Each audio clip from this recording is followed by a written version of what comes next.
ഞാൻ ഇതൊക്കെ വാങ്ങിയത് എൻ്റെ അച്ഛന് വേണ്ടിയിട്ടാണ്. അത്രയേ ഉള്ളൂ. വീണ പറഞ്ഞത് അതാണ്, ഞാൻ ഇതൊക്കെ വാങ്ങിയത് എൻ്റെ അച്ഛന് വേണ്ടിയിട്ടാണ്. പിന്നെ എന്ത് ചെയ്യാനുണ്ടോ? അപ്പം മിക്കവാറും ഈ ഏറ്റവും അടുത്ത് തന്നെ പിണറായി വിജയനെ സമൻസ് വരും. പിണറായി വിജയനെ ED ചോദ്യം ചെയ്യും. അറസ്റ്റ് ഉണ്ടാകുമോ ഇല്ലയോ എന്ന് ഇപ്പം പറയാൻ പറ്റില്ല. EDക്ക് അറസ്റ്റ് ചെയ്യാം, പിണറായി വിജയനെ അറസ്റ്റ് ചെയ്യാം, ജയിലിനകത്താക്കാം, വീണയെ അറസ്റ്റ് ചെയ്യാം, ജയിലിനകത്താക്കാം. പക്ഷേ ഇതുകൊണ്ടൊന്നും തീരില്ല. CBI കൂടി വന്നാൽ അപ്പോഴാണ് നമ്മുടെ ഷോൺ ജോർജ് പറഞ്ഞത്, ഒരു പക്ഷേ കേരളം ഞെട്ടുന്ന സാമ്പത്തിക അഴിമതിയായിരിക്കും എന്ന് പറഞ്ഞാൽ നമ്മളൊന്ന് ഈ 2.78 കോടി എന്നൊക്കെ പറയുന്നത് ഒരു ലിമിറ്റഡ് പീരീഡിലാണ്. അതാണ് നിങ്ങൾ മനസ്സിലാക്കേണ്ടത്. ഒരു 3 വർഷത്തിനുള്ളിൽ വീണക്ക് കിട്ടിയ പൈസയാണ് 2.78 കോടി. അതിൻ്റെ മുന്നേ എത്ര കാലം ഇങ്ങനെ കോടികൾ കിട്ടി, അതിന് ശേഷം എത്ര കോടികൾ കിട്ടി. ഇത് കരിമണൽ കമ്പനിയിൽ നിന്നുള്ള മാത്രമുള്ള കണക്കാണ്. ഇതേപോലെ 8-9 കമ്പനികൾ, 8-9 സ്ഥാപനങ്ങൾ ഇതേപോലെ മാസപ്പടി വീണക്ക് നൽകി എന്നൊക്കെയാണ് പറഞ്ഞു കേൾക്കുന്നത്.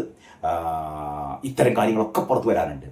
അപ്പോൾ ഇത് വീണയിൽ നിൽക്കില്ല, ഇത് പിണറായിലേക്ക് പോവുകയാണ്. സമീപഭാവിയിൽ പിണറായി അകത്താകും. പിണറായി അകത്തായി കഴിഞ്ഞാൽ സ്വാഭാവികമായും ഇവിടെ പാർട്ടിക്കുള്ളിൽ വൻ കലാപമായിരിക്കുണ്ടായിരിക്കുക. ഒരു പക്ഷേ വീണ്ടും ഇഷ്ടികയുമായി ഈ കമ്മിക്കൂട്ടങ്ങൾ, അല്ലെങ്കിൽ പിണറായിയുടെ ഭക്തജനസംഘം, പിണറായിയുടെ ഈ വാഴ്ത്തുപാട്ട് സംഘം, പിണറായിയുടെ അടിമക്കൂട്ടം ഒരുപക്ഷെ ഇറങ്ങിയേക്കും.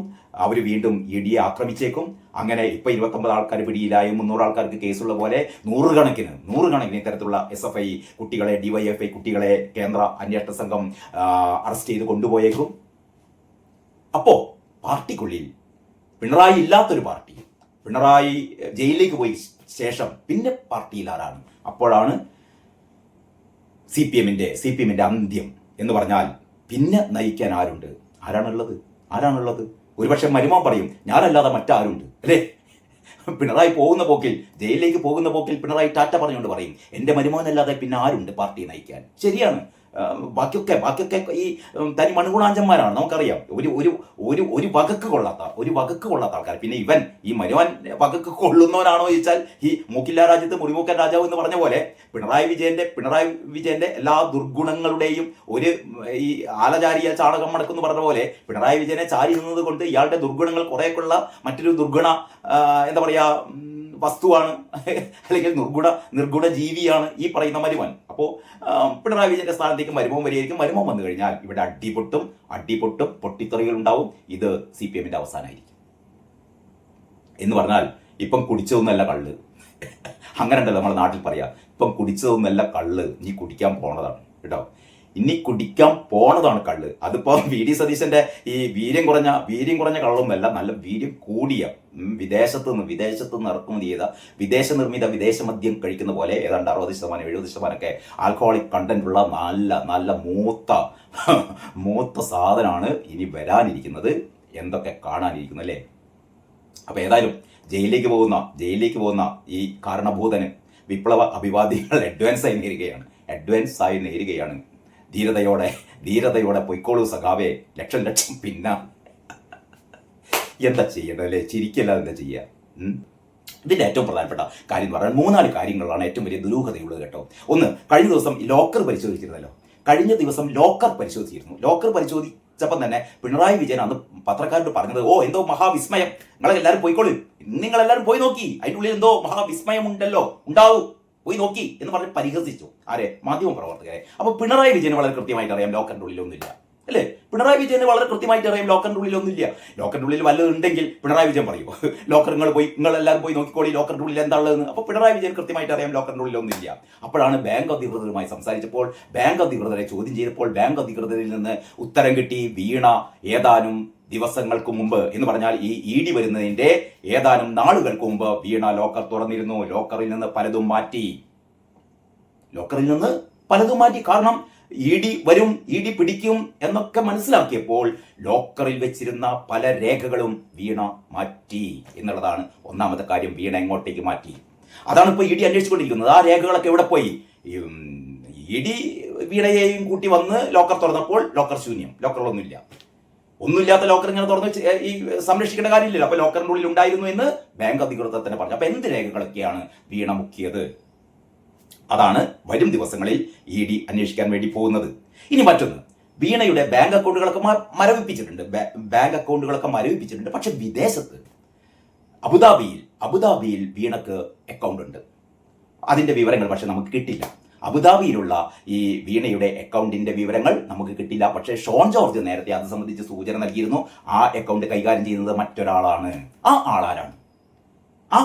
ആരാണ് വീണക്ക് വേണ്ടി വിദേശത്ത് വീണയുടെ അക്കൗണ്ട് കൈകാര്യം ചെയ്യുന്നത് ആരാണ്?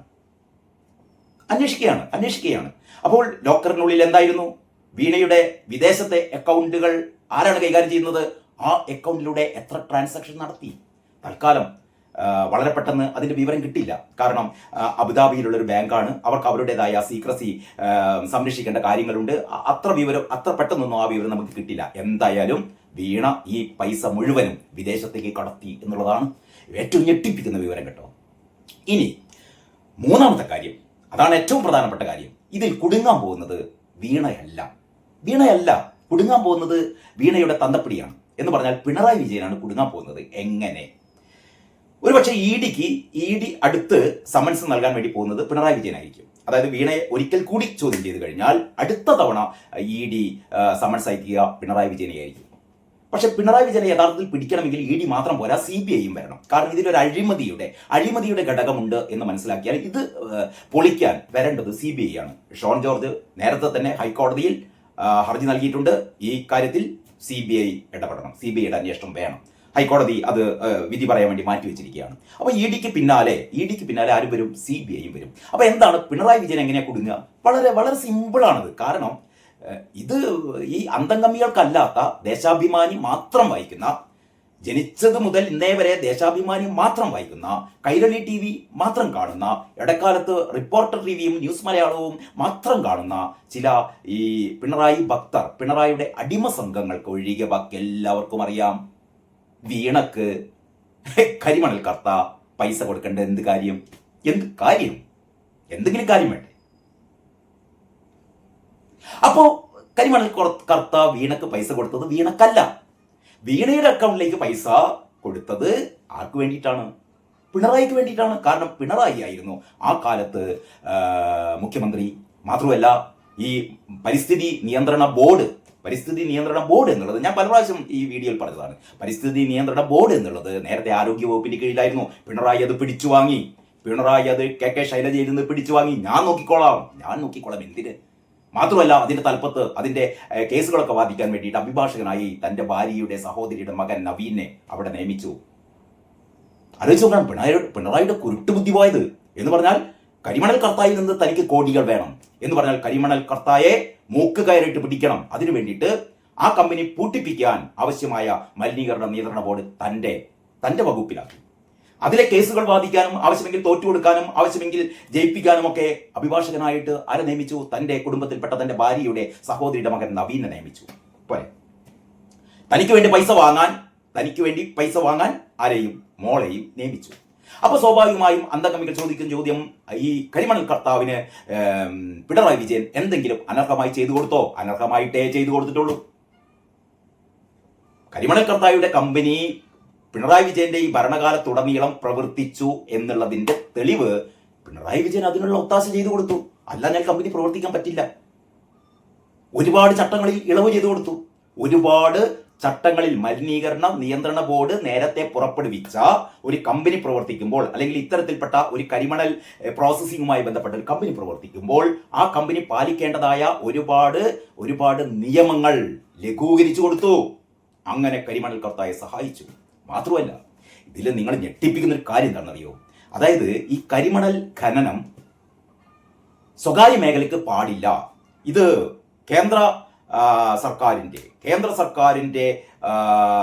സർക്കാരിന് മാത്രമേ ഈ ഖനനത്തിന് അനുമതി ഉള്ളൂ എന്ന തരത്തിലൊരു കേന്ദ്ര നിയമം 2019 വന്നിരുന്നു കേട്ടോ.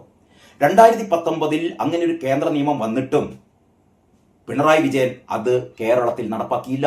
കരിമണൽ കർത്താക്ക് ഇഷ്ടം പോലെ ഈ കരിമണൽ ഉപയോഗിക്കാൻ അനുവാദം കൊടുത്തു. കരിമണൽ ഇവിടെ ഈ സ്വകാര്യ ഏജൻസികൾ വാരാൻ പാടില്ല. അത് ആരുടെ മാത്രം ഉത്തരവാദിത്തമാണ്? അത് കേന്ദ്രത്തിന്റെ ഉത്തരവാദിത്തമാണ് എന്ന രീതിയിലുള്ള ആ നിയമം വന്നിട്ട് പിണറായി വിജയൻ പൂഴ്ത്തിവെച്ചു. നിരവധി തവണ കേന്ദ്ര ഏജൻസികൾ നിരവധി തവണ കത്തുകൾ അയച്ചു. പിണറായി വിജയൻ റെസ്പോണ്ട് ചെയ്തില്ല. ഈ സംസ്ഥാനത്തിനകത്ത് തന്നെയുള്ള വിവിധ ഏജൻസികൾ, പിണറായി വിജയനുമായി ബന്ധപ്പെട്ട ഏജൻസികൾ ഇത് മോശമാണ്, ഇത് ചെയ്യാൻ പാടില്ല, ഈ പറയുന്ന കേന്ദ്രത്തിന്റെ നിബന്ധനകൾ പാലിക്കണം, സ്വകാര്യ മേഖലയ്ക്ക് പാടില്ല എന്ന് പറഞ്ഞിട്ട് പിണറായി വിജയൻ അനുവദിച്ചില്ല. അവസാനം 4 വർഷത്തിന് ശേഷം 2023 എന്ന് പറഞ്ഞാൽ 4 വർഷവും ഈ കരിമണൽ കട്ടുമുടിക്കാൻ കരിമണൽ കർത്താക്ക് അനുമതി കൊടുത്തു പിണറായി വിജയൻ. 2023 പിന്നീട് ആ നിയമം ഇവിടെ നടപ്പാക്കുന്നത്. ഈ കാര്യങ്ങളൊന്നും പിണറായി വിജയൻ മിണ്ടില്ല കേട്ടോ. പിണറായി വിജയൻ മിണ്ടില്ല, CPM-ലെ ഒരു അന്തംഗമികളും ഇതൊന്നും മിണ്ടില്ല. പല അന്തംഗമികൾക്ക് ഇത് അറിയില്ല, അറിയാവുന്നവരും മിണ്ടില്ല. അപ്പൊ ഇതൊക്കെയാണ് കരിമണൽ കർത്താക്ക് വേണ്ടി പിണറായി വിജയൻ ചെയ്തു കൊടുത്ത സേവനങ്ങൾ. പിന്നെയും ഒരുപാട് പറഞ്ഞു തുടങ്ങിയാൽ തീരില്ല. പ്രളയത്തിന്റെ മറവിലൊക്കെ ഈ കരിമണൽ എടുത്ത് കരിമണൽ എന്താ പറയാ, കർത്താവിന് വേണ്ടിയിട്ട് സ്വന്തം ജീവിതം നീക്കിവെച്ച മഹാനുഭാവനായിരുന്നു പിണറായി വിജയൻ കേട്ടോ. അപ്പൊ ഇതിനൊക്കെ വേണ്ടിയിട്ടാണ് ഈ 2.78 കോടി രൂപ വീണ വാങ്ങിയത് എന്നുള്ളത് ഇപ്പൊ ഏതാണ്ട് ഇഡിക്ക് മനസ്സിലായിട്ടുണ്ട്. അതിന്റെ കുറേയും കൂടി കാര്യങ്ങൾ വീണയിൽ നിന്ന് കിട്ടണം. ഏതാണ്ട് എനിക്കറിയാൻ കഴിഞ്ഞത് ഏതാണ്ട് 90% വിവരങ്ങളും വീണയിൽ നിന്ന് കിട്ടി. കാരണം SFIOക്ക് വീണ മൊഴി നൽകുമ്പോൾ വീണക്കൊപ്പം വീണയുടെ അഭിഭാഷകൻ ഉണ്ടായിരുന്നു. പക്ഷെ ഇവിടെ അങ്ങനെയല്ല, ഇഡിക്ക് മുമ്പിൽ വീണ ഒറ്റക്കാണ് മൊഴി നൽകുന്നത്. അതുകൊണ്ട് തന്നെ വീണയുടെ തനിക്ക് മനസ്സറിവില്ലാത്തതാണെന്നൊക്കെ കുറെ ചോദ്യങ്ങൾ പറഞ്ഞെങ്കിലും പക്ഷെ വീണക്ക് ഇത്തവണ പിടിച്ചു നിൽക്കാൻ പറ്റിയില്ല. കാരണം കരിമണൽ കർത്തായുമായി ബന്ധപ്പെട്ട നിരവധി കമ്പനികളുടെ, ഭാര്യയുടെ കമ്പനി, അതിലെ കരിമണൽ കർത്തായുടെ മകനെ, മകളെ, ഭാര്യയെ ഒക്കെ നേരത്തെ ഇഡി ചോദ്യം ചെയ്ത് കഴിഞ്ഞു.